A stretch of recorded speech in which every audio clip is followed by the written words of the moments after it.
चलो जी, सबका नमस्कार एक बार फिर से। तो हम लोग परमाणु संरचना या एटॉमिक स्ट्रक्चर की बात कर रहे थे।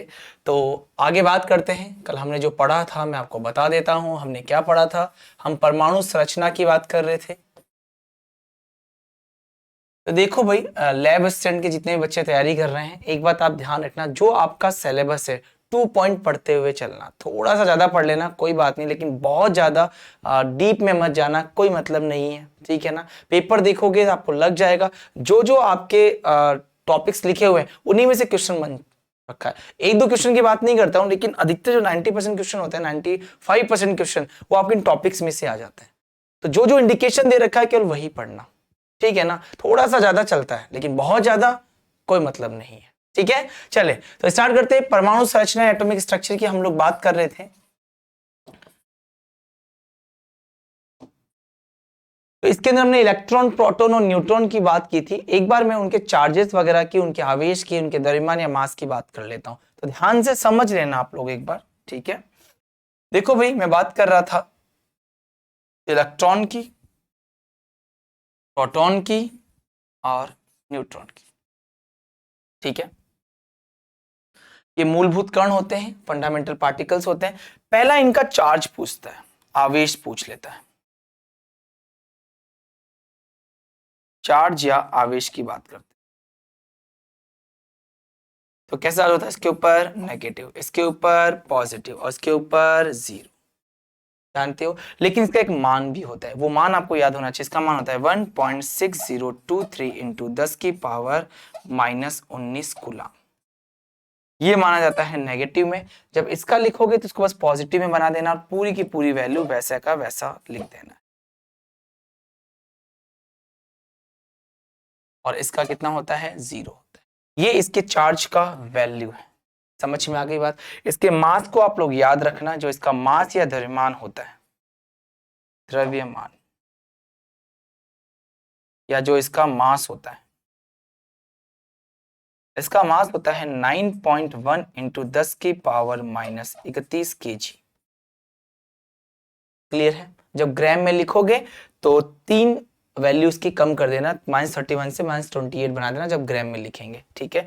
इसका ध्यान रखना 1.675 इंटू 10⁻⁻27 kg में होता है। इसका भी इतना ही होता है 1.675 इंटू 10⁻⁻27 kg।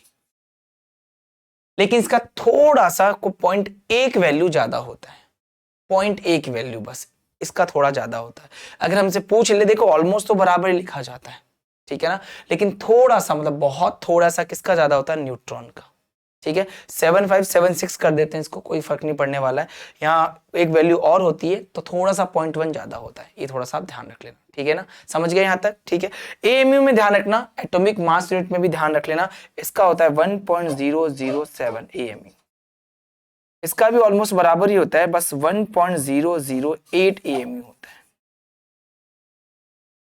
क्लियर हो गया, ध्यान रहेगा ये बात। इसका होता है 55 इंटू 10⁻⁻5 एएमयू होता है। ये सारी वैल्यूज आप ध्यान रख लेना। क्लियर हो गया यहाँ तक। तो आई होप यहाँ तक आपको क्लियर हो गया होगा। तो ये इलेक्ट्रॉन का जो भी चार्ज है वो याद रखना केजी में है, चाहो तो ग्राम में लिखो, तो -3 कम कर देना, -28 हो जाएगा बस, ठीक है। और इसका एम एटॉमिक मास यूनिट में इसका वेट इतना होता है, देख रहे हो ना, कोई ज्यादा फर्क नहीं है। कहा था ना, केवल एक वो भी 0.001 का फर्क इनके वेट में। लेकिन दोनों में से ज्यादा भारी कौन होता है, न्यूट्रॉन भारी होता है, ध्यान रखना। क्लियर यहां तक, समझ गए। चलिए, तो यहां तक आप लोगों ने नोट कर लिया होगा। नेक्स्ट बात करेंगे अगला। अब मॉडल्स की बात करते हैं। तो यहां तक आप लोगों को समझ में आ गया होगा। इलेक्ट्रॉन, प्रोटॉन, न्यूट्रॉन की बात की थी और ये भी सिखाया था इलेक्ट्रॉन की खोज किसने की थी, जे थॉमसन ने की थी। याद रहेगा आप लोगों को। ऐसे आसान क्वेश्चन कभी नहीं आएंगे, ना कभी आपसे पूछेगा। इसको किसने की थी, गोल्डस्टीन ने, है। और न्यूट्रॉन की जेम्स चैडविक। लेकिन यहां पर एक बात मुझे आपको बतानी है, वो बात आप याद कर लेना। यहां पर देखो भाई, ये जो नाम है इलेक्ट्रॉन, नाम है, जो नाम इलेक्ट्रॉन है वो स्टोनी ने दिया था। किसने दिया था, स्टोनी ने। कि माइनस वाले को क्या बोला जाएगा, इलेक्ट्रॉन। ये बात किसने बोली थी? स्टोनी ने। तो इलेक्ट्रॉन जो माइनस होता है उसका नाम इलेक्ट्रॉन रखा था, वो किसने रखा था? स्टोनी ने। लेकिन किसी एक्सपेरिमेंट में, किसी प्रयोग में जिसने ढूंढा था वो कौन थे? जे थॉमसन ने। तो एक बात ध्यान रखना, अगर आपसे पूछ ले कि प्रयोग के द्वारा इलेक्ट्रॉन को किसने ढूंढा है, तो थॉमसन ने। और इस माइनस को इलेक्ट्रॉन कहते हैं, ये नाम किसने दिया था? तो स्टोनी ने दिया था। थॉमस्टन स्टोनी। समझ में आ गई बात? इसका स्क्रीनशॉट लो, स्क्रीनशॉट ले लो इसका। देन नेक्स्ट बात करते हैं, आगे के टॉपिक की तरफ पढ़ते हैं, मूव करते हैं। ठीक है जी, हो गया। चलो अब परमाणु मॉडल की बात कर लेते हैं। तो देखो आपके सिलेबस में इलेक्ट्रॉन, प्रोटॉन, न्यूट्रॉन में इतना ही दे रखा है। आप इसके बाद का जो पार्ट है कुछ देखा है मैंने, लाइट्स के बारे में भी सब पढ़ लेते हैं, लेकिन नहीं जरूरत है, आपके सिलेबस में इतना इंडिकेशन नहीं दे रखा है। ठीक है, लेकिन जो अगला है वो है मॉडल, परमाणु मॉडल की बात करें। ठीक है, अब देखो इसमें आपके थॉमसन मॉडल भी इंडिकेशन नहीं, केवल रदरफोर्ड का इंडिकेशन दे रखा है। लेकिन थॉमसन बहुत छोटा सा मॉडल है, तो मैं बता देता हूं, फिर मैं आपको रदरफोर्ड बताऊंगा, बोहर के बारे में बिल्कुल थोड़ा सा बता दूंगा, और आप उसको थोड़ा सा पढ़ लेना, क्योंकि आपके सिलेबस में बोहर मॉडल इंडिकेट नहीं किया हुआ। हाँ, अगर नया सिलेबस आए तो इंडिकेट कर सकता है, तो उतना थोड़ा बहुत और पढ़ लेंगे। समझ में आ गई बात? चलिए तो स्टार्ट करने वाले थे। सबसे पहला मॉडल पढ़ रहे हैं हम लोग, थॉमसन मॉडल। थॉमसन मॉडल,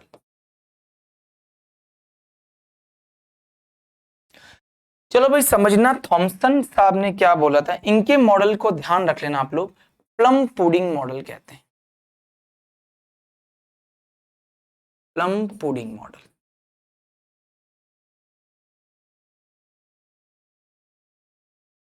ध्यान रखोगे इस बात को, क्या बोलते हैं इसको? प्लम पुडिंग मॉडल कहते हैं। ठीक है, इन्होंने क्या बोला? इन्होंने बोला कि जो आपका परमाणु होता है, जो आपका परमाणु है वो गोलाकार होता है। समझ में आगे बात? परमाणु कैसा होता है? गोलाकार, और उसके अंदर क्या होता है? पूरे भाग में पॉजिटिव होता है, स्फेरिकल शेप का होता है। तो एटम कैसा होता है? तो एटम ध्यान रखना, एटम होता है स्फेरिकल, गोलाकार होता है।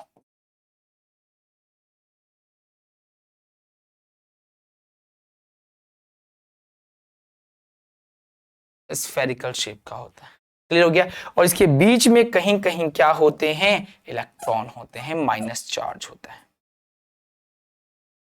ठीक है, इस पूरे पार्ट में पॉजिटिव होता है। अरे सिंपल सी बात है, मैंने इलेक्ट्रॉन, प्रोटॉन, न्यूट्रॉन को ढूंढ लिया कि यार एटम में इलेक्ट्रॉन, प्रोटॉन, न्यूट्रॉन होते हैं, लेकिन ये होते कैसे हैं?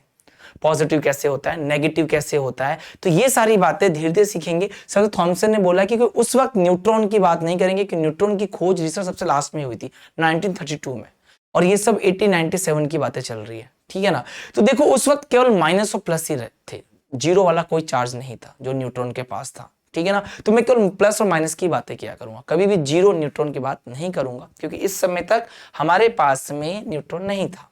क्लियर हो गया यहां तक? आज है लेकिन पहले नहीं था। ठीक है, तो इन्होंने बोला कि यार जो पॉजिटिव होता है ना पूरे पार्ट में होता है। जैसे तरबूजा होता है, वाटरमेलन होता है, अगर उसको आप काटोगे तो उसका जो रेड पार्ट है ना, पूरे रेड पार्ट को पॉजिटिव बोल दिया, और उसमें जो सीड्स, बीज होते हैं, उसको इन्होंने माइनस बोल दिया।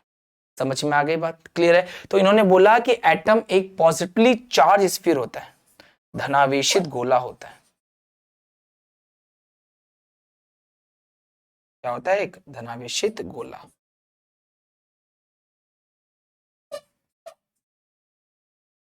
पॉजिटिव चार्ज स्फीयर होता है, ध्यान रखना।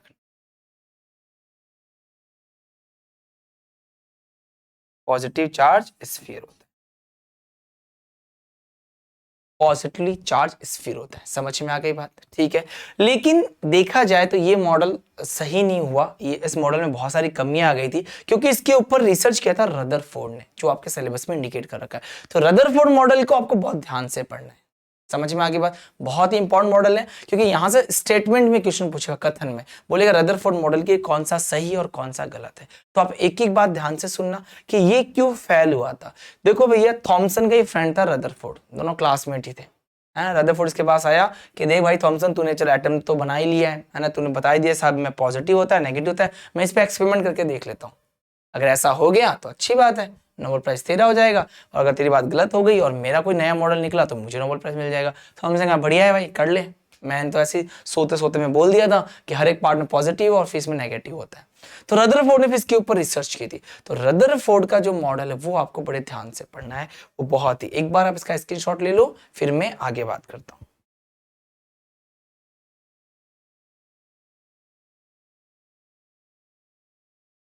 हो गया, ठीक है। चलो अब हम बात करेंगे रदरफोर्ड मॉडल की।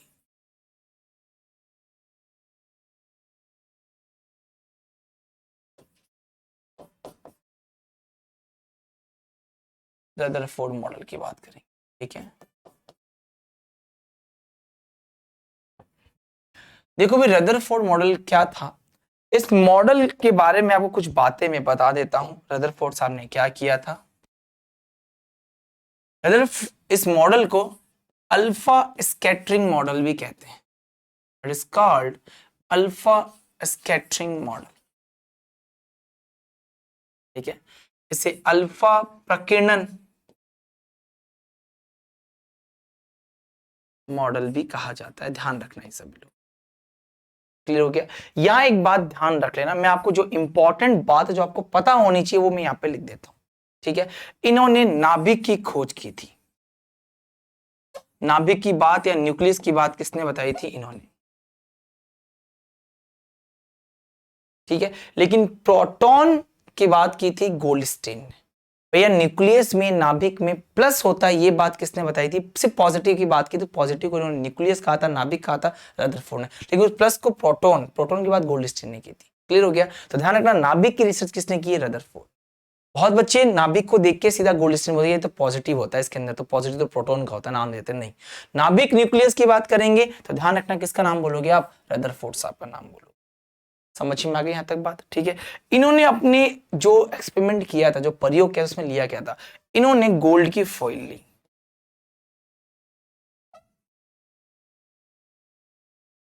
सोने की पन्नी ली, सोने की पतली पन्नी ली,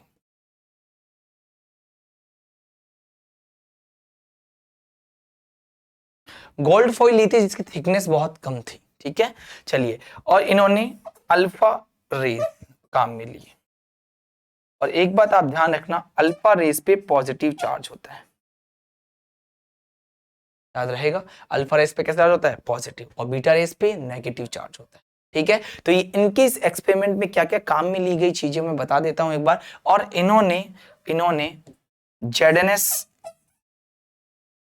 लेपित एक पर्दा लगाया था, एक फ्लोरोसेंट लगाया था। समझ में आ गई बात, ठीक है। चलिए इसको आप स्क्रीनशॉट ले लो, फिर मैं इस मॉडल को डिफाइन करता हूं और आप ध्यान से इसको समझना।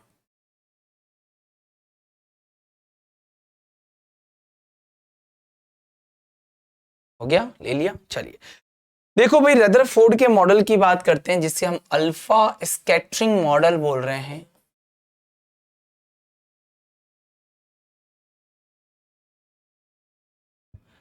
अल्फा प्रकीर्णन मॉडल बोल रहे हैं। अब ध्यान से समझें इन्होंने किया क्या था, ठीक है ना। देखो इन्होंने क्या किया, सोने की पतली पन्नी ली जिसकी थिकनेस बहुत कम थी, ठीक है। और इसके अंदर भी तो एटम है ही है। मैं दूसरे कलर का बनाता हूं ये, चलो कोई दिक्कत नहीं, रहने देते। और अगर मैं थॉमसन की बात करूं तो थॉमसन ने इसके हर एक पार्ट में क्या लिया था, उसको, ये थॉमसन मॉडल था मान लेते हैं, क्योंकि गोल्ड है, गोल्ड में भी तो क्या होंगे, एटम। मैं मान लेता हूं ये अभी मैंने थॉमसन का मॉडल बना दिया गोल्ड के अंदर, ठीक है। और कहीं कहीं इसके अंदर मैंने क्या दिखा दिए, नेगेटिव दिखा दिया, क्या दिखा दिया, कहीं कहीं नेगेटिव दिखा दिया, ठीक है। अब इस गोल्ड में भी तो एटम है, मुझे तो नहीं पता था कि इस एटम में जो गोल्ड में जो एटम है उसके अंदर पॉजिटिव नेगेटिव कहा है। मैंने थॉमसन की बात मानी थी, भाई थॉमसन बोलता है हर एक पार्ट में पॉजिटिव होता है और कहीं कहीं क्या होता है, नेगेटिव होता है। तो मैं मान लेता हूं कि इस गोल्ड की फॉइल में जो एटम है, जो परमाणु है, उसके अंदर प्लस और माइनस वाला पार्ट है। इस पे अब रिसर्च कौन कर रहे हैं, आपके रदरफोर्ड साहब। उन्होंने कौन सी रेस डाली यहां से, अल्फा रेस। और अल्फा रेस कैसे चार्जेबल थी, पॉजिटिव चार्ज होती, ठीक है। और इन्होंने पीछे की तरफ एक पर्दा लगा दिया, ठीक है, फ्लोरोसेंट लगाया जिसके ऊपर इन्होंने जेडएनएस का लेप किया था। क्यों लगाते हैं इसको? तो क्योंकि रेज कभी दिखाई नहीं देती, अगर इधर से कोई आएगा तो पता कैसे चलेगा? तो यहाँ पर जैसे कोई आता है तो ये क्या करते हैं, फ्लोरोसेंट करते हैं, प्रतिदीप्ति उत्पन्न करते हैं, ताकि पता चल जाता है कि भाई इधर से कोई आ रहा है। समझ में आ गई बात? क्लियर हो गया? अब एक बात ध्यान रखना, जब पॉजिटिव पॉजिटिव एक दूसरे के साथ हिट करेगी, टकराएगी, तो प्रतिकर्षण होगा या रिपल्शन होगा? क्या होगा? प्रतिकर्षण या रिपल्शन होगा। और अगर नेगेटिव और पॉजिटिव जब आपस में अट्रैक्ट होते हैं तो उनके बीच में अट्रैक्शन होता है, आकर्षण होता है। इस बात को आप सभी लोग ध्यान रख लेना, ठीक है? अब इन्होंने क्या किया, यहां से अल्फा रेस को डाला इसके ऊपर। लो भाई, तो हम भी अल्फा रेस को इसके ऊपर डाल देते हैं। जैसे इन्होंने अल्फा रेस को इसके ऊपर डाला, इन्होंने कुछ देखा। क्या देखा? समझना आप, ये अल्फा रेस को डाला। अच्छा एक बात बताओ, अगर यहां पॉजिटिव होता तो पॉजिटिव पॉजिटिव एक दूसरे से टकराते और उनके बीच में क्या होता? प्रतिकर्षण, रिपल्शन होता। लेकिन जैसी रेज यहां पर आई वो स्ट्रेट निकल गई, सीधी निकल गई। कि भैया ये क्या हो गया, ये स्ट्रेट कैसे निकल रही है, सीधी कैसे निकल गई है? क्योंकि थॉमसन ने बोला था कि दूर कोई 100 आदमी खड़े हैं। रदरफोर्ड गया, देखा वहां कोई नहीं था। अगर यहां कोई होता तो ये कोलिजन करते, टकराते, टकरा के अपने मार्ग से विक्षेपित हो जाते, अपने एंगल से क्या होते, हट जाते। समझ में आ रही बात? डिफ्लेक्ट हो जाते अपने एंगल से। लेकिन ऐसा कुछ हुआ ही नहीं, यहां तो कुछ है ही नहीं। अगर कुछ होता तो टकराता, टकरा के इधर उधर चला जाता, पर ऐसा तो हुआ ही नहीं। इसका मतलब इसके बीच में कोई भी, कुछ भी पॉजिटिव पार्ट इधर की तरफ नहीं होते। इसका मतलब इन जनाब का मॉडल क्या हो गया, फेल हो गया। क्योंकि अगर कुछ होता तो कुछ ना कुछ टकराव होता, लेकिन ऐसा कुछ नहीं हुआ। तो इन्होंने ये बोला कि देखो भैया, पूरा पार्ट कैसा है, खाली है। कैसा है? खाली है। एटम कैसा है? एम्प्टी है। इसका मतलब परमाणु का अधिकतर भाग कैसा होता है? खाली होता है, रिक्त होता है, एम्प्टी होता है। थॉमसन झूठ बोल रहा था, कुछ नहीं होता है इसके बीच में, कोई पॉजिटिव नहीं होता है। लेकिन एक बात हुई, बीच में जब टकराया, सेंटर में, सेंटर मान लेना आप लोग, सेंटर में, जैसे सेंटर में जब टकराव हुआ तो क्या देखने को मिला? जैसे सेंटर में टकराया, यहां से रिफ्लेक्शन हो गया, डिफ्लेक्शन हो गया, यहां से प्रकीर्णन हुआ। यहां से ये जो जा रही रेस, किरणें जा रही, अपने मार्ग से विक्षेपित हो गई, वो इधर उधर चली गई। कि हाँ भैया कोई तो है, लेकिन और केवल कहां है? सेंटर में। तो पूरा पॉजिटिव पार्ट कहां होता है? सेंटर में। लेकिन कहा यह जाता है कि इन्होंने यहां से हर एक 20,000 पार्टिकल में से, 20,000 कणों में से कोई एक ऐसा पार्टिकल या कण या रेस है जो वापस लौट के आ रहा था। तो इन्होंने उससे भी एक निष्कर्ष निकाल के एक बात बताई लोगों को कि देखो भैया, एक पार्टिकल लौट के वापस आ रहा है। कितने में से? 20,000 में से 20,000 पार्टिकलों से एक वापस लौट के आ गया। इसका मतलब टकराया और लौट गया। तो इसका एक रीजन निकाला इन्होंने। क्या बोला? एक बात, दीवार से तुम टक्कर खाओगे तो पास तो नहीं हो जाओगे, वापस आओगे, क्योंकि दीवार का, वॉल का वेट होता है, टकरा के वापस आओगे। तो इसी तरह बीच में वेट था, तभी तो टकरा के क्या हो रहा है, वापस आ गया। तो इन्होंने बोला कि जो द्रव्यमान होता है, जो मास होता है पूरे परमाणु एटम का, वो केवल कहां होता है? बीच में होता है। बाकी पूरे पार्ट में ऐसा कुछ नहीं होता है। और जो भार होता है, जो द्रव्यमान होता है, मास होता है, वो केवल कहां होता है? बीच में। समझ में आ गई बात? क्लियर हो गया? परमाणु का अधिकतर भाग कैसा होता है? खाली होता है। और इस बीच वाले को इन्होंने जो नाम दिया उसे कहा गया नाभिक। क्या नाम दिया इसको? इसको इन्होंने नाम दिया नाभिक। कि भाई इस पॉजिटिव वाले का नाम क्या है? नाभिक, न्यूक्लियस नाम। क्या यहां तक क्लियर हो गया क्या? तो इन्होंने कौन कौन से निष्कर्ष निकाले? तो पहला ध्यान रखना, अल्फा रेस डाली, ठीक है। कैसी पन्नी ली इन्होंने? सोने की पतली पन्नी ली, गोल्ड फॉइल ली जिसकी थिकनेस बहुत ही कम थी, लेस थिकनेस वाला गोल्ड फॉइल लिया, पीछे जेडनेस का पर्दा लगाया, लेप कर दिया। क्लियर हो गया? यहां तक समझ में आ गई बात? इसके बाद यहां से अल्फा रेस डाली, जिससे ये कंक्लूजन निकला ये बताया, ये निष्कर्ष निकला कि अधिकतर भाग खाली है, तभी रेस सीधी निकल गई, लेकिन बीच में टकराने से वो अपने एंगल से क्या हो गई, डिफ्लेक्ट हो गई। समझ में आ गई बात, इसलिए किरणें इधर से उधर चली गई। क्लियर है? कुछ किरणें वापस आ गई, इसका मतलब इसके अंदर कोई ना कोई वेट होता है, इसलिए वो लौट के वापस आई है। समझ में आ गई बात, क्लियर है? फटाफट स्क्रीनशॉट लो, फिर नेक्स्ट बात करते हैं।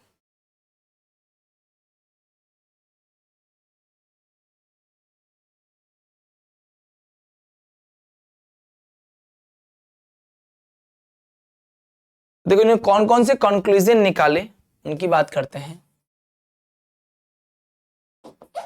कौन कौन से इन्होंने निष्कर्ष निकाले, कौन कौन से कंक्लूजन निकाले इन्होंने, देखो समझो ध्यान से। पहला, एटम का, परमाणु का ऑलमोस्ट पार्ट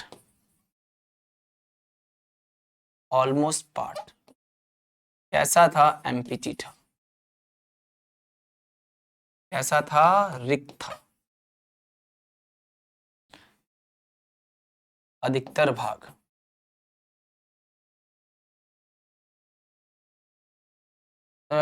पॉजिटिव पार्ट, केवल पॉजिटिव वाला जो पार्ट था वो केवल कहां था, केंद्र में। कहां था, सेंटर में था। समझ में आ गई बात। और इसी को इन्होंने क्या बोला, न्यूक्लियस, नाभिक बोला। यहां तक क्लियर हो गया सभी को, समझ गए यहां तक? तो ध्यान से समझते चलने की एक चीज को, क्या बोल रहे हैं, कैसे बोल रहे हैं। ठीक है जी, क्लियर है? नेक्स्ट बात ध्यान रखना, और इन्होंने क्या बताया, इन्होंने बताया कि भैया कि जो मास है, द्रव्यमान है, एटम का जितना भी मास या द्रव्यमान है वो कहां केंद्रित होता है, वो कहां केंद्रित होता है, नाभिक में। समझ में आ गई बात, क्लियर हो गया यहां तक? ठीक है, तो ध्यान रखना, ये तीनों बातें ध्यान रखना, पूछी जाती है। एक बात और बताई कि जो इलेक्ट्रॉन है वो परमाणु के चारों ओर चक्कर लगा रहे हैं। सॉरी, माफ करना, परमाणु नहीं, परमाणु में नाभिक के चारों ओर, नाभिक के चारों ओर क्या लगा रहे हैं, चक्कर लगा रहे, रिवॉल्व हो रहे हैं। ठीक है, तो ध्यान रखना, इलेक्ट्रॉन परमाणु में, एटम में, न्यूक्लियस के अराउंड रिवॉल्व हो रहे हैं, चक्कर लगा रहे हैं। क्लियर हो गया? तो यहां तक आप लोगों को समझ में आ गया होगा। इसका फटाफट स्क्रीनशॉट ले लो, फिर और भी कुछ एटम्स के और परमाणु के बारे में कुछ बात करते हैं। ठीक है, चलिए फटाफट लीजिए इसका स्क्रीनशॉट।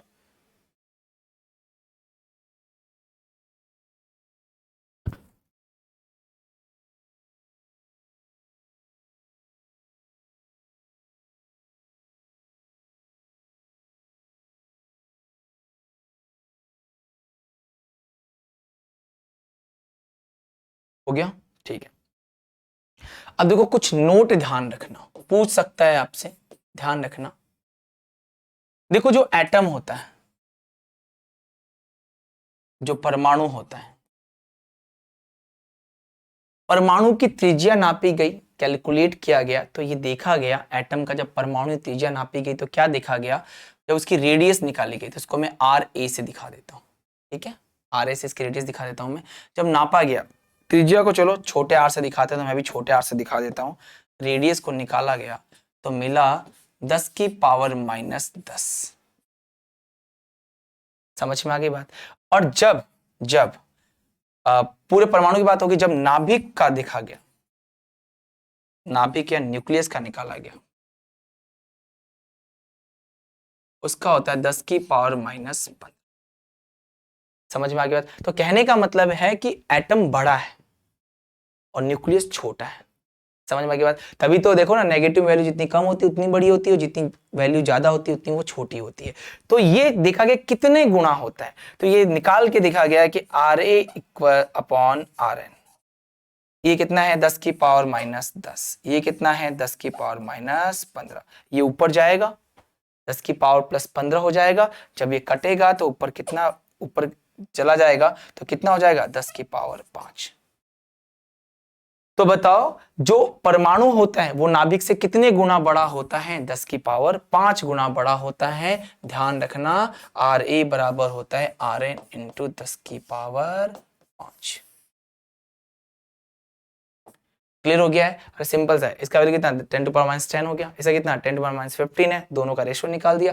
तो सिंपल सी बात है, एटम बड़ा होता है, ठीक है, और जो न्यूक्लियस है नाभिक है वो छोटा होता है। ऐसे मान लो कि फुटबॉल का ग्राउंड है, तो पूरा ग्राउंड परमाणु है, एटम है, और उसके अंदर जो बीचों बीच एक फुटबॉल रखी हुई है ना, वो नाभिक या न्यूक्लियस है। इस तरीके से मान लो। समझ में आ गई बात? इसका स्क्रीनशॉट लो, फिर आगे बात करते हैं।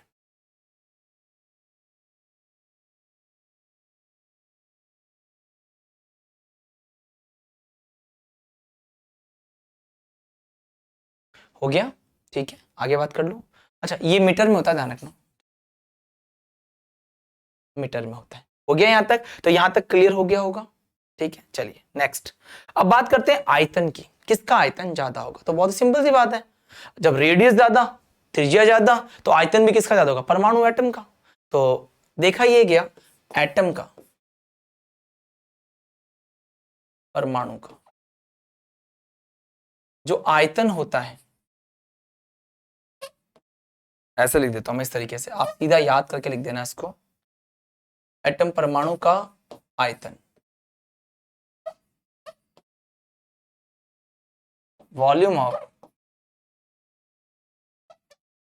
एटम कितना होता है?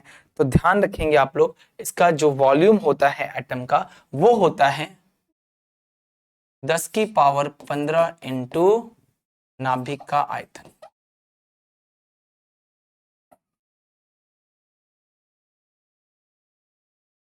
वॉल्यूम ऑफ, यस, ठीक है, कि भैया इसका जितना भी आयतन होगा नाभिक का, उससे 15 गुना ज्यादा कौन होगा? परमाणु ज्यादा होगा। ठीक है, कैसे निकाला? तो सिंपल है, कैसे कर सकते हो? नाभिक का आयतन, देखो ये सब आपको याद नहीं करना, सिंपल सा याद करना कितना गुना होता है बस। नाभिक का आयतन बट्टा, सॉरी नाभिक ऊपर नहीं आएगा, परमाणु का लिख देना यहाँ पे, परमाणु का आयतन बट्टा नाभिक का आयतन, नाभिक का आयतन, ठीक है ना। तो volume of atom and volume of nucleus कर लोगे आराम से। कितना होता है? 4/3 पाई आर क्यू। आयतन कितना होता है कि देखो ये गोला होता है, और एक एक्चुअल में क्या है, परमाणु क्या है? गोला है, और गोले का आयतन कितना होता है? 4/3 पाई आर क्यू। तो नीचे भी कितना हो जाएगा? 4/3 पाई आर क्यू। हो गया? होने के बाद सिंपल तरीके से आर का वैल्यू जानते हो, और अभी भी तो निकाला इसका, आर का वैल्यू कितना होता है बताओ मुझे? तो 4/3 पाई, इसके लिए कितना था तुम्हारा? 10 की पावर माइनस 10, कितना हो जाएगा? 3। नीचे कितना आ जाएगा? 4/3 पाई आर क्यूब, कितना था? 10 की पावर माइनस 15 क्यूब। देखो 10 कितना हो जाएगा? ऊपर 30, यहाँ कितना हो जाएगा? 30 माइनस का 30, यहाँ कितना हो जाएगा? माइनस का 45। माइनस का 45 ऊपर जाएगा तो प्लस का 45, प्लस के 45 में माइनस का 30 गया तो कितना हो जाएगा? 10 की पावर 15। सर कुछ नहीं करना है आपको, इतना सब कुछ याद नहीं करना, दो बातें याद रखनी। क्या बातें याद रखनी है सर? बस आपको ये याद रखना है नोट डाल के। पहली बात, नाभिक की त्रिज्या, नाभिक की त्रिज्या, परमाणु, पहले परमाणु, तो परमाणु बड़ा है, तो परमाणु की त्रिज्या, रेडियस ऑफ एटम,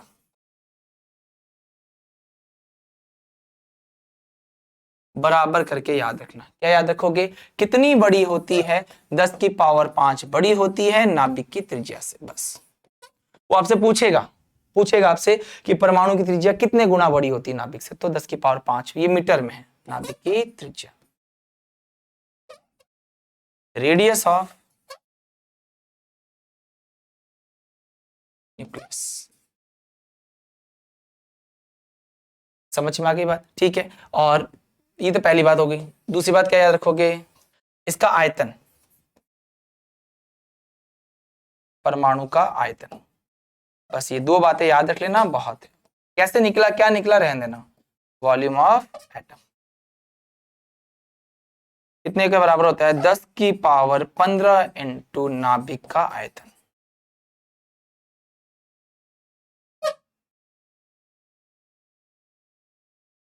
क्या वॉल्यूम ऑफ न्यूक्लियस। क्लियर है? तो इस बात को आप लोग ध्यान रखेंगे। तो परमाणु त्रिज्या कितनी बड़ी होती है नाभिक की त्रिज्या से? न्यूक्लियस जो सॉरी रेडियस जो है एटम का कितना बड़ा होता है न्यूक्लियस से? 10 की पावर 5 मीटर। ठीक है, और ये कितना होता है? 10 की पावर 15। क्लियर है क्या?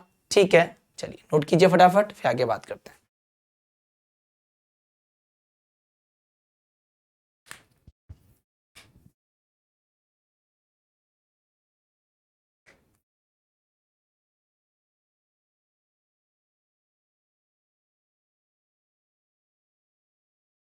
हो गया? ठीक है। अब देखो एक फॉर्मूला पूछा जाता है, कभी कभी एक क्वेश्चन भी आ चुका है एग्जाम में। वो बोलता है कि अगर मुझे नाभिक की त्रिज्या निकालनी हो तो क्या करें? अगर रेडियस ऑफ न्यूक्लियस क्या करें? तो सिंपल एक फॉर्मूला आता है, R equals to R not A1/3। इस R नॉट का एक वैल्यू होता है 1.2 इंटू 10 की पावर -15। इस वैल्यू को याद रख लेना। R नॉट की फिक्स वैल्यू होती है 1.1 और 1.8 के बीच, 1.4 के बीच में होती है, तो 1.2 मैंने बना दी है। ठीक है, और A यहाँ पर होता है मास नंबर, द्रव्यमान संख्या होता है। ये आगे चल के पढ़ेंगे द्रव्यमान संख्या क्या होती है, भी आप लिख लेना। अगर आपको नाभिक का त्रिज्या ज्ञात करना है तो आप ये फॉर्मूला लगा सकते हो। ठीक है जी, क्लियर है? यहां तक समझ गए? तो इस बात को ध्यान रख लेना। ठीक है, चलो स्क्रीनशॉट ले लो फटाफट।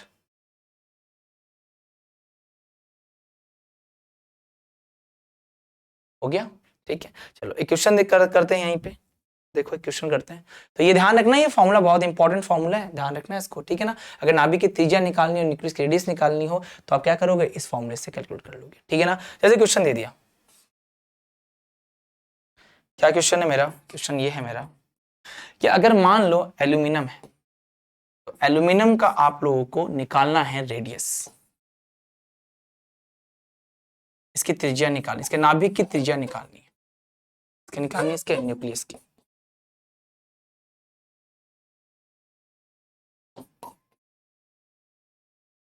इसके नाभिक की क्या निकालनी है आपको? त्रिज्या। कैसे निकालोगे? बहुत सिंपल है, मुझे पता है इसका फॉर्मूला क्या होता है, R equals to R not A1/3। इसकी फिक्स वैल्यू कैलकुलेट की गई, लिख दो कितना है 1.2 इंटू 10 टू पावर -15। ए का देखो ध्यान रखना, ब्रैकेट में एल्यूमिनियम का जो ए होता है वो होता है 27, जो वेट होता है एल्यूमिनियम का कितना होता है 27। तो यहाँ पर जो आपको ए दे रखा है ये क्या होता है? द्रव्यमान संख्या, और एल्यूमिनियम का द्रव्यमान संख्या मास में कितना होता है 27। तो यहाँ पर कितना आ जाएगा? यहाँ पर 27 1/3 कर लोगे आराम से, यहाँ पर कट जाएगा, ये का 1/3 कितना होगा? 3 आ जाएगा, यहाँ पर मल्टीप्लाई कर दोगे 3.6 आ जाएगा।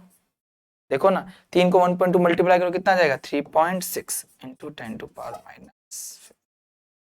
क्लियर है क्या? तो आई होप आपको यहां तक ये पूरा समझ में आ गया होगा। ठीक है, क्लियर हो गया? ठीक है, मीटर में सब कुछ चल रहा है, ध्यान रखना सब कुछ मीटर में रहता है। ठीक है, ये मीटर में है देखो। ठीक है जी, चलो तो यहां तक आप लोगों को क्लियर हो गया होगा कि कैसे मैंने इसको निकाला।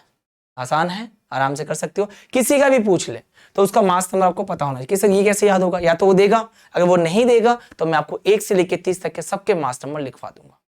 1 से 20 तो आपको याद होने ही चाहिए, तो मैं आपको 1 से 20 तक के सारे लिखवा दूंगा, टेंशन ना लेना। ठीक है जी, तो यहां तक सबको क्लियर हो चुका है, तो फटाफट नोट कर लो।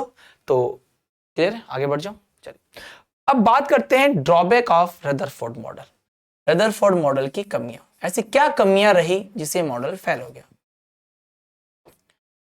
देखो आप वही सब कुछ पढ़ के आए हो जो 11-12 में था, मैंने कुछ भी एक्स्ट्रा नहीं पढ़ा है, बस धूल साफ की जा रही है। ठीक है, रदरफोर्ड मॉडल की कमियां,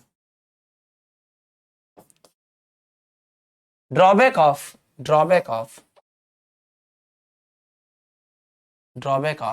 रदरफोर्ड मॉडल।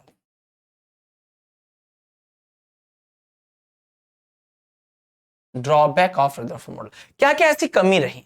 अच्छा मुझे एक बात बता, इसके पहली कमी की बात करते हैं। ठीक है, क्या पहली कमी रही? देखो एक वैज्ञानिक थे जिनका नाम था Maxwell. Maxwell electrokinetic theory. Maxwell ने एक वैद्युत गतिकी सिद्धांत दिया था। देखो, मैक्सवेल ने एक सिद्धांत प्रस्तुत किया था। मैक्सवेल ने एक सिद्धांत दिया था, उसमें इन्होंने एक बात बताई थी। क्या बात बताई थी? कि देखो भाई, इस दुनिया में कोई भी चार्ज पार्टिकल है, कोई भी चार्ज, कोई भी आवेशित कण है, कोई भी आवेशित कण है, कोई भी चार्ज्ड पार्टिकल है, ठीक है, और अगर वो घूम रहा है, उसका कोई ना कोई वेग है, समझना ध्यान से, वेग है, कोई ना कोई वेलोसिटी है, तो वो अपनी एनर्जी का लॉस करेगा। वो अपनी एनर्जी का क्या करेगा? लॉस करेगा। वो अपनी ऊर्जा क्या कर देगा? अपनी ऊर्जा को लॉस कर देगा, अपनी ऊर्जा कम करेगा। ऊर्जा क्या हो जाएगी? उसकी कम हो जाएगी। ठीक हो गया? ये बात किसने बोली थी? मैक्सवेल ने बोली थी। मैक्सवेल ने क्या बोला था? कि अगर इस दुनिया में कोई भी ऐसा चार्ज पार्टिकल जिसके ऊपर चार्ज है, प्लस है, माइनस है, कुछ भी है, अगर वो घूमेगा तो उसकी ऊर्जा की क्या होगी? हानि होगी। ऊर्जा क्या होगी? उसकी कम हो जाएगी, लॉस हो जाएगी। क्लियर है? जैसे मैं हूं, अगर आप मुझे बोलोगे सर आपको 1000 किलो केले आपने मुझे खिला दिया, कैसा? पृथ्वी का चक्कर लगाओ। और आपने इतने केले खिलाए तो मैंने एक चक्कर लगा दिया पृथ्वी का, फिर मैंने 2 लगाया, मैंने 3 लगाया, मैंने 4 लगाया, मैंने 5 लगाया, मैंने 100 लगाया, मैंने 1000 लगाया, लेकिन एक सीमा होगी। एक समय ऐसा आएगा कि मैं खर्च हो जाऊंगा, मेरी बॉडी की जो एनर्जी है वो क्या हो जाएगी? खत्म हो जाएगी। मतलब मेरी क्या हो जाएगी? डेथ हो जाएगी एक समय, कि मेरी एनर्जी क्या हो रही है? खत्म हो रही है। समझ में आ गई बात? तो यही मैक्सवेल की थ्योरी थी कि अगर भैया कोई भी कण जिसके ऊपर चार्ज है, माइनस है, प्लस है, अगर वो घूमेगा, उसे कोई ना कोई वेलोसिटी होगी, तो अपनी ऊर्जा का क्या कर देगा? वो लॉस करेगा। ऊर्जा क्या करेगा? वो ऊर्जा की उसकी हानि होगी।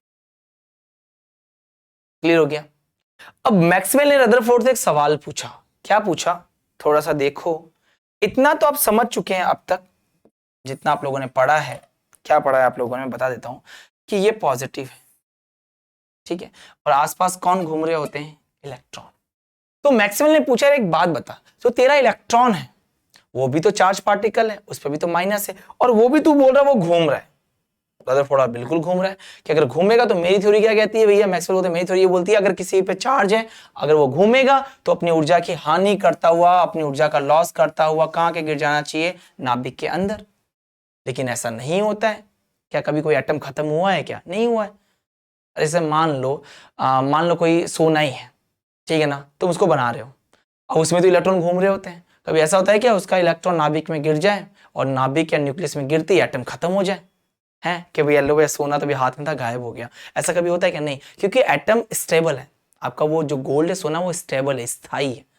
तो इससे इसने पूछा यार तेरे एटम में ऐसा होता नहीं है, मैंने तो ये कहा है कि जिसमें माइनस होगा वो घूमेगा, ऊर्जा खर्च करेगा, तेरा तो मेरा फॉलो ही नहीं कर रहा है, ऐसा क्यों है बता मेरे को। तो रदरफोर्ड इस बात को नहीं समझा पा रहा था कि क्यों, बात भी सही है, इसके ऊपर चार्ज है और इसे घूम रहा है, घूमते घूमते घूमते आके न्यूक्लियस में क्यों नहीं गिर रहा है। इस बात को रदरफोर्ड समझा नहीं पाए। कुल मिला के वो एटम के स्थायित्व की बात, एटम के स्थायित्व की बात नहीं समझा पाया, स्टेबिलिटी को डिफाइन नहीं कर पाया,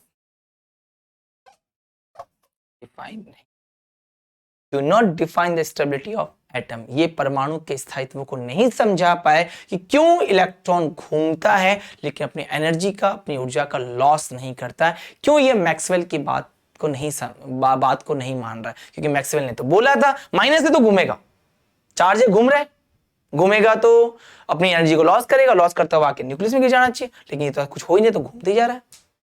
तो इसको ये समझा नहीं पाए थे। तो एक बार आप इसका स्क्रीनशॉट ले लो, ठीक है, फिर मैं अगले का स्क्रीनशॉट दिलाता हूं। इन सबको नोट्स बना लेना अच्छे से। क्लियर है? चलो इसको ले लो। तो जो इसकी थ्योरी थी ना मैक्सवेल की, इलेक्ट्रोमैग्नेटिक थ्योरी थी, ठीक है ना,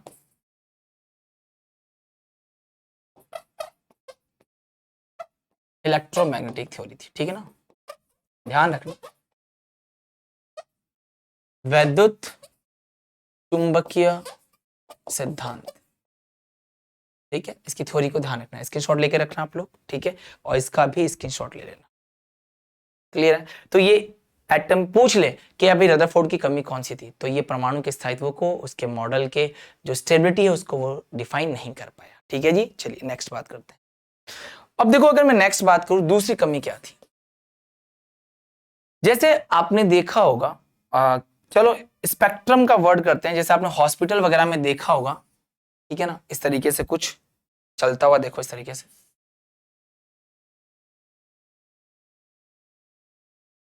हमेशा कुछ ना कुछ ऐसा आपने देखा होगा, ठीक है।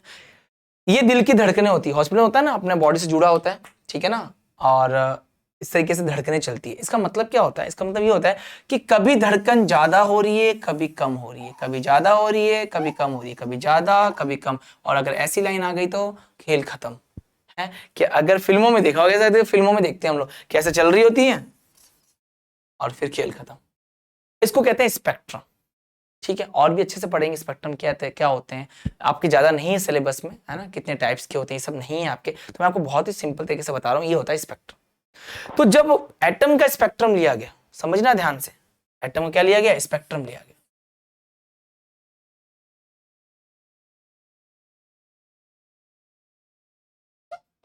देसी भाषा में उसका एक्सरे निकाला, तो क्या देखा कि जो ये इलेक्ट्रॉन है पॉजिटिव है, ये इलेक्ट्रॉन है, ये जब घूम रहा था ना, तो यही नहीं घूम रहा था, ये कभी पास आता कभी दूर जाता, कभी पास आता कभी दूर जाता, कभी पास कभी दूर, कभी इधर कभी इधर, कि भैया ये क्या हो रहा है, ऐसा क्यों हो रहा है कि इलेक्ट्रॉन कभी पास में आ रहा है और कभी कहां जा रहा है, दूर जा रहा है, फिर पास फिर दूर, ये क्या हो रहा है। रदरफोर्ड से पूछा गया कि भाई ऐसा क्यों हो रहा है, इसका एक्सरे निकाल रहे हैं तो ये उछल कूद क्यों कर रहा है, ये यहीं क्यों नहीं घूमता सीधा सीधा, ये कभी पास में आके घूम रहा है कभी दूर जा रहा है, ऐसा क्यों हो रहा है। रदरफोर्ड बोला कि भैया हम इसको नहीं बता सकते, हम इसको समझा नहीं सकते, मुझे नहीं पता ये क्यों कर रहा है। तो एटम के, परमाणु के स्पेक्ट्रम की व्याख्या ये भाई साहब नहीं कर पाए, कैसा क्यों हो रहा है कि इलेक्ट्रॉन कभी पास में आता है और कभी दूर। डी ब्रोगली में ऐसा देखा होगा, ये वो नहीं है, यहाँ मेरा कहने का मतलब अलग है, डी ब्रोगली में ऐसा बनाएंगे वेव्स के रूप में, किरणों के रूप में, यहाँ वो मत समझ लेना, यहाँ पर है कभी पास का और कभी दूर का, ठीक है ना, कि ऐसा क्यों हो रहा है, इलेक्ट्रॉन कभी पास में आता है और कभी दूर भाग जाता है, तू बता भाई, समझा दे। तो रदरफोर्ड नहीं समझा पाए, तो रदरफोर्ड दो चीज को नहीं समझा पाए। पहली चीज, परमाणु के स्थायित्व को, स्टेबिलिटी ऑफ एटम की बात नहीं कर पाए, कि क्यों मैक्सवेल की बात नहीं मान रहा है, घूम रहा है तो एनर्जी क्यों नहीं लॉस कर रहा है, नहीं समझा पाए, क्यों अपनी ऊर्जा का हानि नहीं करता ये, ठीक है। दूसरा, स्पेक्ट्रम को नहीं बता पा रहे थे कि इलेक्ट्रॉन कभी तो नाभिक के पास आता, न्यूक्लियस के पास आता, और कभी नाभिक या न्यूक्लियस से दूर चला जाता, ऐसा क्यों हो रहा है वो डिफाइन ही नहीं कर पा रहा था। समझ में आ गया। देखो जो मैंने स्टेटमेंट बोले आप उनको ध्यान रखना, ठीक है। इनके क्वेश्चंस करेंगे, सारे करेंगे, टेंशन ना लेना, हर एक न्यूमेरिकल को सॉल्व करेंगे, पर थ्योरी अच्छे से देखो, एक बार अच्छे से थ्योरी पढ़ लो, बस एक बार। क्योंकि हम क्या करते हैं, देखो हमारा दिक्कत क्या है, मैं आपको बताता हूं क्यों हम एग्जाम क्वालिफाइड नहीं कर पाते हैं। क्योंकि हम क्या करते हैं, हम जल्दबाजी दिखाते हैं, हम थ्योरी बहुत कम पढ़ते हैं, चीजें फिर कम समझ में आती है, फिर न्यूमेरिकल भी कम होते हैं।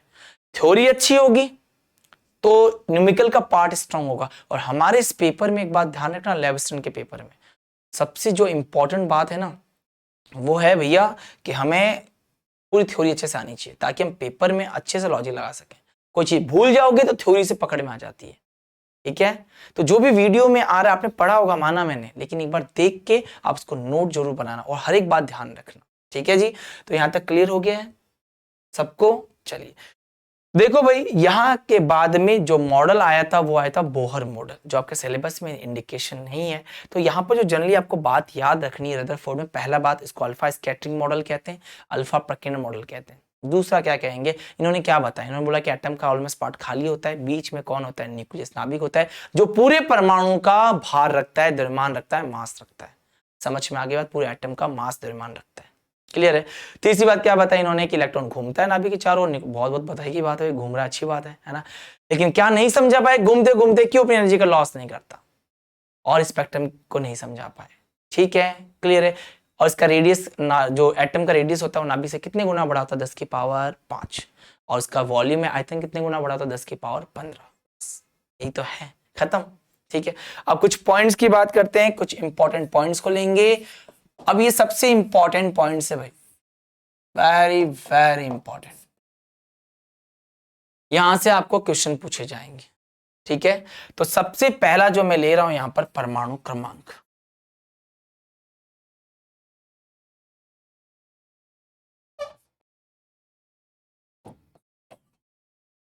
Atomic number.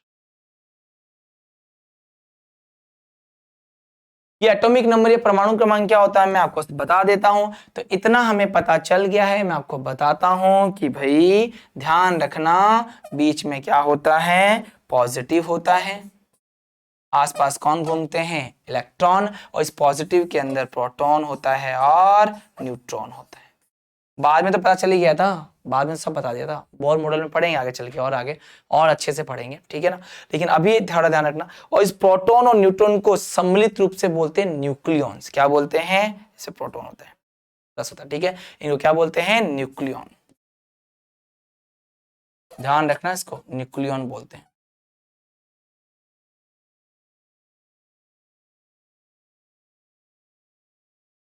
इनको सम्मिलित रूप से क्या बोला जाता है, न्यूक्लियॉन्स बोला जाता है, इस बात को आप ध्यान रखें, ठीक है।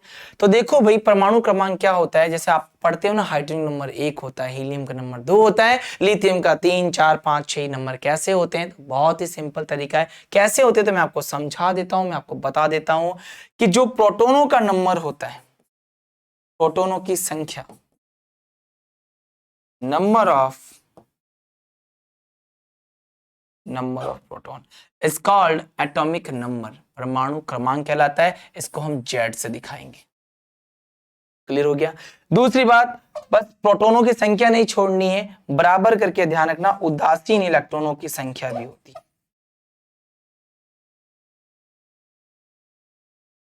उदासीन इलेक्ट्रॉनों की संख्या, नंबर ऑफ न्यूट्रल इलेक्ट्रॉन। क्या सर ये क्या मतलब हो गया, इसका मतलब क्या है, न्यूट्रल इलेक्ट्रॉन का मतलब क्या है भाई, एक बात ध्यान रखना, इलेक्ट्रॉन नहीं लिखा है, न्यूट्रल इलेक्ट्रॉन लिखा है, मतलब जितने प्लस होंगे उतने माइनस होंगे, जितने प्रोटॉन होंगे उतने ही इलेक्ट्रॉन होंगे। समझ में आ रही है बात, जितने प्रोटॉन उतने ही इलेक्ट्रॉन, ठीक है, वो उदासीन इलेक्ट्रॉन है भाई। अगर 5 प्लस है तो 5 ही नेगेटिव होंगे इलेक्ट्रॉन। फिर बोल रहा हूं, यहां अगर एग्जाम में आ जाए तो कंफ्यूज मत होना, ये यहां पर मैंने लिखा है न्यूट्रल, उदासीन इलेक्ट्रॉन, मेरी बात ध्यान से समझ लेना, ये बात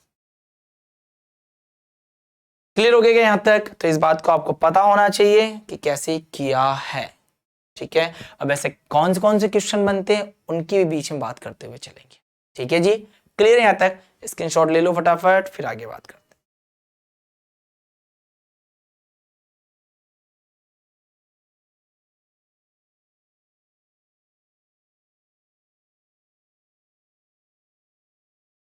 हो गया यहां तक, आगे बढ़ जाओ, ठीक है।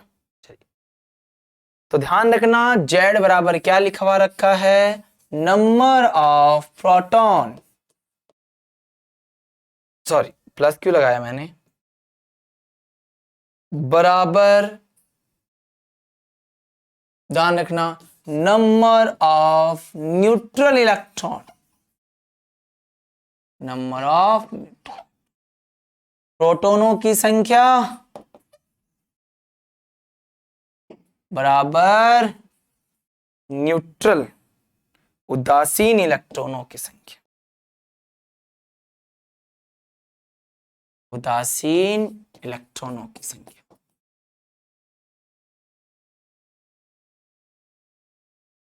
क्या यहां तक कर लोगे आराम से, कोई दिक्कत तो नहीं है ना किसी को। ध्यान रखना Z बराबर क्या होता है, एक और ले लेते हैं यहीं पर, फिर क्वेश्चंस की बात करेंगे। अगला 2 नंबर बोलेगा द्रव्यमान संख्या क्या होती है, द्रव्यमान संख्या,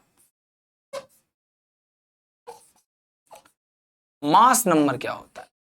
देखो बहुत ही सिंपल चीज है, कुछ नहीं, इसको ए से दिखाते हैं। पहले भी क्वेश्चन किया था, एल्यूमिनियम का 27 लिख दिया था मैंने, वो फिक्स होता है, याद रखना पड़ेगा उसको, ठीक है ना। मास नंबर क्या होता है, तो ध्यान रखना number of proton plus number of neutron. प्रोटोनों की संख्या और न्यूट्रॉनों की संख्या को क्या लिखोगे यहां पे, प्रोटोनों की संख्या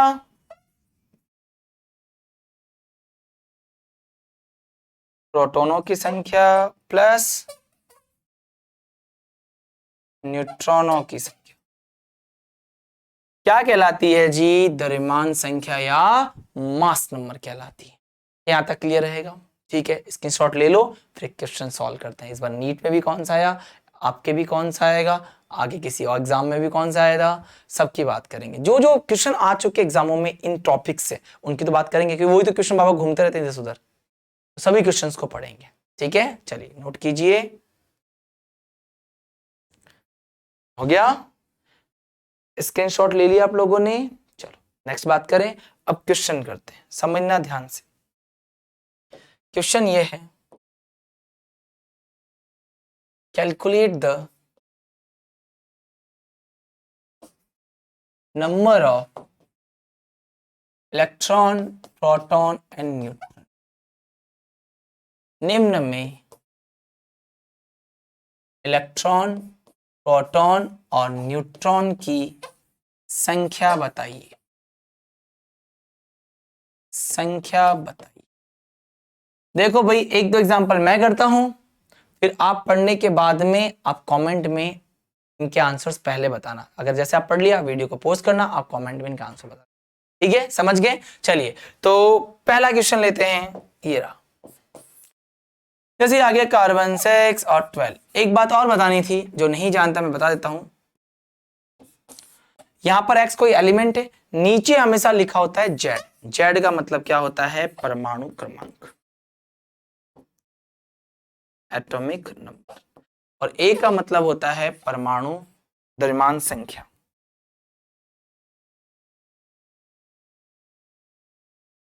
द्रव्यमान संख्या, मास नंबर, जो होता है प्रोटॉन और न्यूट्रॉन का सम। और ये क्या होता है, प्रोटॉन या फिर न्यूट्रल इलेक्ट्रॉन। ठीक है, उदासीन इलेक्ट्रॉन होता है। समझ में आ गई बात। अब इसमें बात करते हैं, इसमें मुझे इलेक्ट्रॉन निकालने हैं, इसमें मुझे प्रोटॉन निकालने हैं। मुझे बात करनी है यहाँ पे प्रोटॉन की, बात करनी है इलेक्ट्रॉन की, और बात करनी है न्यूट्रॉन की। ठीक है, तो कैसे निकालोगे, बहुत सिंपल है। नीचे का नंबर किसका नंबर होता है, प्रोटॉन का, तो नीचे का नंबर हमेशा किसका होगा, प्रोटॉन का। और इलेक्ट्रॉन कैसे निकालोगे, जितने प्रोटॉन उतने इलेक्ट्रॉन। कब तक, जब तक इसके ऊपर कभी कोई चार्ज नहीं आए, ना प्लस आए ना माइनस आए, ये न्यूट्रल रहना चाहिए। कभी भी कोई भी लिखो, अगर किसी के ऊपर प्लस लिखे माइनस लिखे तो प्रोटॉन इलेक्ट्रॉन बदल जाएंगे। लेकिन अगर कोई भी चार्ज नहीं लिखा हुआ, ना प्लस लिखा हुआ है ना माइनस में, फिर रिपीट कर रहा हूं, अगर किसी के ऊपर प्लस और माइनस नहीं लिखा हुआ है, वो न्यूट्रल है, उदासीन है, तो आप क्या ध्यान रखेंगे कि इलेक्ट्रॉन और प्रोटॉन का नंबर बराबर होगा। तो प्रोटॉन 6 तो इलेक्ट्रॉन भी 6। किसका नंबर निकालना है, न्यूट्रॉन का। सिंपल है, नीचे प्रोटॉन का नंबर तुम जानते हो, ऊपर वाले में प्रोटॉन न्यूट्रॉन दोनों है। अरे यार, राम और मोहन की सैलरी 100 रुपए है, तो राम की अगर 50 रुपए तो मोहन की कितनी हो गई, 50। सिंपल तो है, समझ गए क्या। तो ऊपर तुम देखो प्रोटॉन और न्यूट्रॉन दोनों है, नीचे केवल प्रोटॉन है, तो इनमें से इसको इसमें से घटा दो तो क्या निकल के आ जाएगा, न्यूट्रॉन, क्योंकि प्रोटॉन से प्रोटॉन क्या हो जाएगा, लेस। सिंपल है, तो 12 को 6 में से घटाओ, कितना बचेगा, न्यूट्रॉन 6। कैसे, ये तीनों बराबर आ गया, आने दो, अपने क्या करना है, बराबर आ जाए, अलग अलग आ जाए, मुझे उससे क्या मतलब। समझ में आगे बात, कैसे निकाला है, एक बार स्क्रीनशॉट ले लो, फिर नेक्स्ट बात करते हैं, फटाफट लो।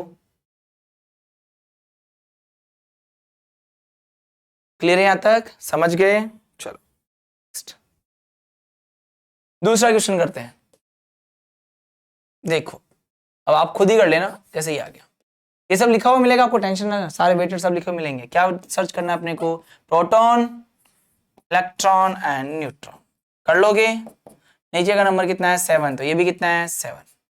14 में से 7 गया, कितना बच गया, 7। समझ गए, क्लियर है क्या। चलो इसका आप करो फटाफट, जल्दी से बताओ, इसमें फटाफट कमेंट करो, बताओ इसका आंसर क्या होगा। वीडियो को पॉज करो और आंसर करो फटाफट। हो गया, चलो बहुत बढ़िया है, बहुत बढ़िया आंसर है। चलिए, तो यहां पर आंसर आप लोगों ने दिए हैं, तो नीचे का नंबर कितना हो गया, 71, 71 और 175 माइनस 71 कितना आ जाएगा, 104। ये नीट में आया था, इससे लास्ट वाले पेपर में। ठीक है, जिसने दिया वो जानता होगा, कोई बात नहीं। तो आप ये समझ गए हो कैसे है, क्लियर है। एक और कर लेते हैं, चलिए फटाफट आंसर दीजिए, वीडियो को पॉज, इलेक्ट्रॉन, प्रोटॉन और न्यूट्रॉन का नंबर निकाल फटाफट। चलिए नंबर निकालिए जल्दी से। हो गया। अरे सर नीचे ये प्रोटॉन अगर 89 है तो ये भी कितने हैं 89, 213 माइनस 89 कितना हो जाएगा 908150। सिंपल है क्या? अरे यहाँ पर हो गया क्या ये वाला? ठीक है 1 गया, ठीक है सही है ना, बिल्कुल सही। कर लोगे क्या आराम से? अरे आसान सा कुछ नहीं करना है। 89 ध्यान क्या रखना है? आज तो सबको क्या नॉर्मल सा क्वेश्चन है, गलत क्यों हुआ? बहुत बच्चों ने गलत कर दिया था। क्यों गलत कर दिया था? क्योंकि उसने न्यूट्रॉन को पहले नंबर पर रख दिया। हम क्या पढ़ के जाते हैं? Proton, electron, neutron. उसे न्यूट्रॉन का पहले पूछा था तो हमारे दिमाग में था भाई प्रोटॉन इलेक्ट्रॉन न्यूट्रॉन, ले भाई चिपका, तो ये आंसर गलत हो जाता है। ध्यान से ऑप्शन देख के भरना, क्योंकि जब आसान क्वेश्चन आता है उसके ऑप्शन थोड़ा उल्टे पुल्टे आते हैं। अपने क्रम क्या है? प्रोटॉन इलेक्ट्रॉन न्यूट्रॉन, हम इसी दूर में जाते हैं, हमने इसी दूर से ये आंसर कर दिया फटाक से। लेकिन उसने लिख रखा था पहले न्यूट्रॉन भरना था, फिर प्रोटॉन, फिर इलेक्ट्रॉन भरने थे। ये थोड़ा सा ऑप्शन आ जाए ना तो ध्यान रखना, कभी कभी गलती हो जाती है, दिक्कत हो जाती है, गलती हो जाती है। ठीक है ना? चलो तो कर लोगे आराम से, कोई दिक्कत नहीं है ना? चलो स्क्रीनशॉट ले लो।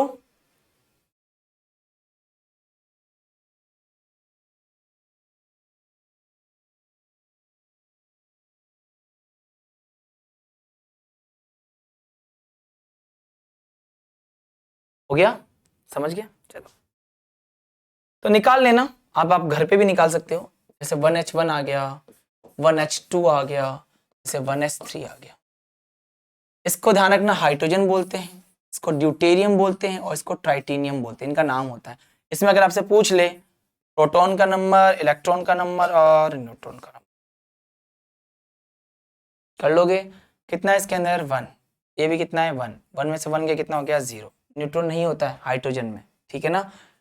प्रोटियम भी बोलते हैं इसको, प्रोटियम। ठीक है चलो इसमें कर लोगे 1 1, कितना हो जाएगा? 1। इसमें 1 1, कोई जोर आ रहा है क्या? नहीं ना? ये क्वेश्चन आप खुद करेंगे नेक्स्ट वीडियो में। अगर आप मैं आपसे पूछूंगा आप उसका आंसर कमेंट बॉक्स में जरूर लिख के रखना। ठीक है जी? तो समझ में आ गई बात? यहाँ तक क्लियर है? चलो आप इसका करेंगे, ये आर लिखा हुआ है।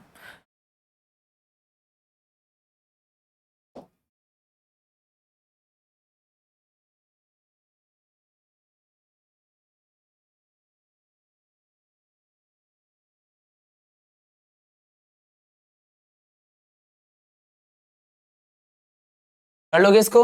फटाफट करके दिखाओ, फटाफट करके देखो, जल्दी से करके देख लो, जल्दी से हो जाएगा। ठीक है चलो मैं सॉल्व कर दूं अब। प्रोटॉन इलेक्ट्रॉन न्यूट्रॉन, चलो भाई कैसे करोगे इसको? 18 है, इसमें 19 है, इसमें 20 है, ये भी 18 है, 19 है, ये 20 है। 40 में से 18 गया, कितना बच गया? 22। यहाँ कितना बच गया? 21। यहाँ कितना बच गया? 20। सही है क्या? कर लोगे क्या? ठीक है तो ये बातें आप ध्यान रखना, क्लियर है? और इसमें ये वाला एग्जाम्पल ध्यान रखना, ये एग्जाम्पल थोड़ा इंपॉर्टेंट हो जाता है, नाम पूछ लेता है, इसका नाम लिख देना हाइड्रोजन। अच्छा इसके साथ ये रहा, ठीक है इसके साथ में ही है, कोई नहीं।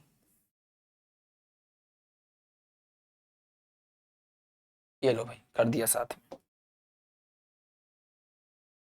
कर लोगे आराम से, कोई दिक्कत नहीं है। चलिए जी तो आई होप आपको मजा आ रहा होगा। अब एक्चुअली में नेक्स्ट टॉपिक जो मैं पढ़ाऊंगा थोड़ा सा समझाने वाला है, तो ये 1-2 मिनट में हो नहीं पाएगा, कोई दिक्कत नहीं है। जो नेक्स्ट क्लास में हम लोग मिलेंगे तो फिर से डिटेल में बात करने वाले हैं, तो आप जुड़े रहिए। आप अच्छे से पढ़ाई करो, देखो समझो। देखो जो भी पढ़ाएंगे ना सिलेबस के अकॉर्डिंग पढ़ाएंगे, कहा ना, मैंने आपको फिर बोला है अगर पढ़ाएंगे तो सिलेबस के अकॉर्डिंग पढ़ाएंगे। थोड़ा सा ज्यादा बन जाएगा कोई बात नहीं, खाना थोड़ा सा बन गया कोई बात नहीं, बहुत ज्यादा नहीं बनाएंगे क्योंकि नीड नहीं है। सच में बोल रहा हूं मैं आपको, आप चाहे मेरी बात विश्वास मानो ना मानो, आप पेपर देखो, देखो सबसे बढ़िया है पिछले 2016 का पेपर देखना। आप 2019 में जो हुआ था वापस 2016-19 में, हाँ 2 बार हुआ है अभी इन फिलहाल सालों में, तो आप दोनों साल के पेपर उठा के देखो। आप किसी पे बिलीव मत करो, मैं तो मुझ पे मत करो, आप करना भी नहीं है ना, ऐसा नहीं कर रहे हैं। आप पेपर देखो, आप टॉपिक्स मिलाओ, अरे हाँ यार ये इलेक्ट्रॉनिक विन्यास का देखो टॉपिक्स है क्या आपका, फिर सिलेबस रखो पास में। देखो सबसे बढ़िया तरीका होता है सिलेबस पास में रख लो, टॉपिक्स देख लो। आप उसमें सच में देखोगे ना कि 1-2 क्वेश्चन के अलावा, 1-2 भी नहीं मिलेंगे आपको, 1-2 क्वेश्चन के अलावा अधिकतर क्वेश्चन है ना उन सिलेबस के टॉपिक्स में से लिखे हुए हैं। चाहे ये परमाणु संरचना का चैप्टर है ना, आप 10 घंटे पढ़ सकते हो, आप पढ़े हैं, आप 11th में पढ़े, आप जानते भी हो हमारी 25-30 पेज भर जाते हैं इस पे। बिल्कुल भरते हैं। यहाँ 8-10 पेज में भी काम चल सकता है, तो उतने में ही चलाओ, क्योंकि यही थोड़ी पढ़ना है, आपको जीके भी पढ़ना है, आपको फिजिक्स, केमिस्ट्री, बायो सब कुछ पढ़ना है। तो आप थोड़ा सिस्टमेटिक स्मार्ट स्टडी करना, बहुत ज्यादा मत पढ़ के चले जाना। समझ में आ गई बात? लेकिन हाँ, बहुत कम भी नहीं पढ़ना है, लेकिन मीडियम तक चलेंगे। और सिलेबस जब आएगा तो वही पुराना ही आता है। देखो 9-10% तो राजस्थान में यही होता है, अपनी जो वैकेंसी है ना पुरानी वाली आ जाती है, टेंशन नहीं करना। समझ में आ गई बात? चलिए, तो ऑल द बेस्ट। यहाँ तक आपको हर एक बात समझ में आ गई होगी, ठीक है। जब हम कल मिलेंगे तो इसके आगे के टॉपिक की बात करेंगे, ठीक है जी, ओके।